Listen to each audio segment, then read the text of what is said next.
నా జీవితంలో డబ్బు సమృద్ధిగా ఉంది. నేను డబ్బును సులభంగా మరియు ఆనందంగా సంపాదిస్తాను. నేను డబ్బును స్వీకరించడానికి సిద్ధంగా ఉన్నాను. నా ఆర్థిక పరిస్థితి ప్రతిరోజు మెరుగుపడుతోంది.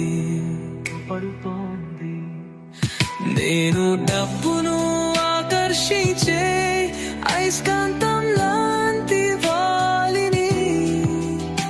నా దగ్గర డబ్బు సమృద్ధిగా ఉంది. నేను ఆర్థికంగా సురక్షితంగా ఉన్నాను. డబ్బు నా జీవితంలోకి ప్రవహిస్తోంది.